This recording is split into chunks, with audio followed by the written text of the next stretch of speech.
কি অবস্থা সবার? অবশেষে কি তাহলে টেকনো স্পার্ক 40 কে কপি করলো আইফোন? কেননা গতকাল আইফোন 17 সিরিজ লঞ্চ হয়েছে, আমরা তো ইভেন্ট অনেকেই দেখেছি এবং সেই একই রকম ক্যামেরা মডিউল কিন্তু দেখতে পেলাম। অনেকেই বলছেন পোকো ফোনের মতো, কেউ বা বলছেন পিক্সেল ফোনের মতো, কেননা 17 এয়ার যে ফোনটা ওইটার ক্যামেরা মডিউলটা অনেকটাই পিক্সেলের মতো বলা যায়, শুধুমাত্র একটু উপরের দিকে সরিয়ে দিয়েছে। আপনার কাছে এই নতুন ক্যামেরা মডিউল কেমন মনে হলো অবশ্যই কমেন্ট করে জানাতে পারেন। আপনারা না হয় কমেন্ট করতে থাকুন, তার ভিতরে চলেন আমরা জেনে আসি কেমন হতে চলেছে এবারের আইফোন 17 সিরিজের ফোনগুলি। আইফোন 17 সিরিজে এবার আমরা 4টা ফোন দেখতে পেয়েছি। 17 বেস ভেরিয়েন্ট, এরপরে এয়ার এসেছে, স্লিমেস্ট আইফোন 5.6 থিকনেসের 17 প্রো এবং প্রো ম্যাক্স। ব্যক্তিগতভাবে আমি একজন অ্যান্ড্রয়েড ইউজার, বাট 17 সিরিজের ফোনগুলো দেখার পরে আমার কাছে মনে হয়েছে এবার মনে হয় একটা আইফোন নেওয়া উচিত আমার জন্য, একজন কন্টেন্ট ক্রিয়েটর হিসাবে। দেখেন ইনোভেশন কাকে বলে। সেলফি ক্যামেরাতে আমরা আইফোন 17 সিরিজে সবগুলা ফোনেই 18 মেগাপিক্সেল ক্যামেরা পাবো, যেখানে সেন্টার স্টেজ সেলফি ক্যামেরা নাম দেওয়া হয়েছে। মানে ক্যামেরার সেন্সরটা থাকবে স্কোয়ার শেপের, যে কারণে আপনি যখন হরিজন্টাল সেলফি তুলবেন ফোনটাকে এভাবে আড়াআড়ি ধরতে হয়, ফোন হাত থেকে পড়ে যাওয়ার ভয় থাকে। আপনি আইফোন 17 যদি ব্যবহার করেন তাহলে ভার্টিক্যাল মোডে ফোনটাকে ধরেই হরিজন্টাল সেলফি তুলতে পারবেন, আপনাকে ফোনটাকে আর আড়াআড়ি ধরতে হবে না। তার মানে আপনি ওয়াইডার সেলফি তুলতে পারছেন ভার্টিক্যাল মোডেই। আর এই সেন্টার স্টেজ সেলফি ক্যামেরা দেওয়া হয়েছে আইফোন 17 সিরিজের সবগুলা ফোনে, মানে 17 ইয়ার, প্রো, প্রো ম্যাক্সের সবগুলাতেই পাচ্ছি আমরা। তারপরে আসি ডিসপ্লে সাইজে। এবারে 17 সিরিজের যে বেস ভ্যারিয়েন্টটা মানে আইফোন 17, এই জায়গায় ডিসপ্লে সাইজটা কিন্তু বড় করা হয়েছে 6.3 ইঞ্চের এবং 120 হার্টজের ডিসপ্লে দেওয়া হয়েছে, যেটা আমরা এতদিন ধরে চাচ্ছিলাম যে 60 হার্টজের ডিসপ্লে দিয়ে ভাই আর কত। অবশেষে বেস ভেরিয়েন্টে কিন্তু 120 হার্টজের প্রমোশন ডিসপ্লে চলে আসলো, ডিসপ্লে সাইজটাও বড় করা হয়েছে। আর এই 6.3 ইঞ্চ ডিসপ্লে কিন্তু আইফোন 17 প্রোতেও দেওয়া হয়েছে, সেম ডিসপ্লে, শুধুমাত্র সাইজের ভিন্নতা আমরা পেয়েছি। এয়ারে একটু বড় সাইজের এবং প্রো ম্যাক্সে একটু বড় সাইজের ডিসপ্লে। তাছাড়াও ডিসপ্লের ব্রাইটনেসও বাড়ানো হয়েছে, যেখানে 3000 নিটস আউটডোর ব্রাইটনেস পাওয়া যাবে। তাছাড়াও অ্যান্টি রিফ্লেকশন কোটিংও কিন্তু দেওয়া হয়েছে, যেটা আমরা স্যামসাং ফোনগুলোতে দেখছিলাম।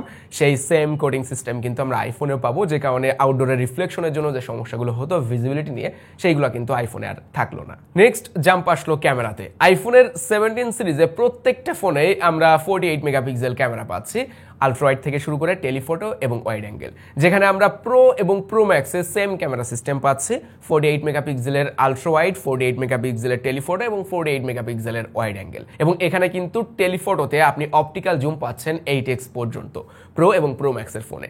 এয়ারে সিঙ্গেল ক্যামেরা ব্যবহার করা হয়েছে, 48 মেগাপিক্সেল ওয়াইড এবং বেস ভেরিয়েন্ট যেটা, এখানে দুইটা ক্যামেরা দেওয়া হয়েছে, একটা হলো ওয়াইড এবং আরেকটা আলট্রা ওয়াইড, দুইটাই 48 মেগাপিক্সেল।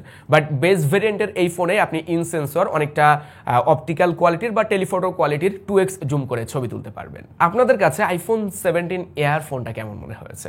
আমার কাছে কিন্তু দারুণ লেগেছে। দেখেন স্লিমেস্ট আইফোন ডিভাইস, 5.6 থিকনেস। কিছুদিন আগেই S25 এজ লঞ্চ হয়েছে, যেখানে আমরা 5.8 থিকনেস দেখেছি।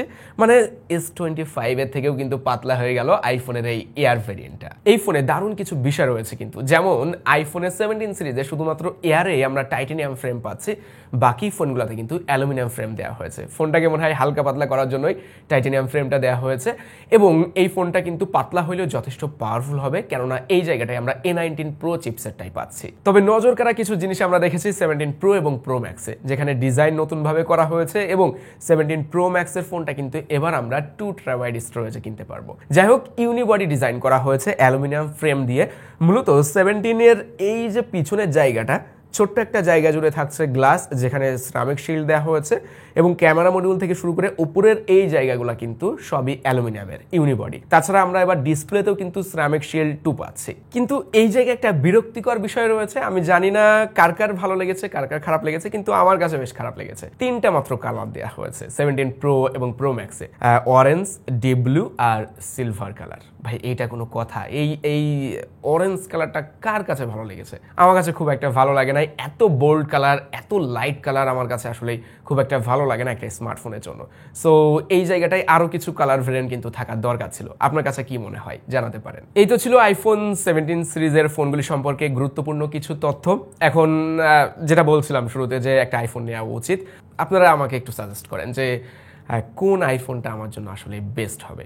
আইফোন অবশ্য 17 প্রো এবং প্রো ম্যাক্স এই দুইটার ভিতরে একটা নিব। বাট আপনারা যারা আইফোন ব্যবহারকারী আছেন, এতদিন ব্যবহার করছেন, তারা তো এই সিরিজের ফোনগুলো সম্পর্কে টুকটাক ধারণা রাখেন। একজন কন্টেন্ট ক্রিয়েটর হিসাবে আমি ভিডিও করব। এখন আপনাদের কাছে কোনটা ভালো মনে হয় আমার জন্য জানাতে পারেন আমাদেরকে কমেন্ট বক্সে। আর আইফোন 17 সিরিজের কোন ফোনটা আপনার কাছে সব থেকে ভালো লেগেছে সেটাও কমেন্ট করতে পারেন। এটা ছিল আজকের ভিডিও। সবাই ভালো থাকবেন, সুস্থ থাকবেন। আল্লাহ হাফেজ। ও এই কি অবস্থা? হ্যাঁ, আমি আসছি।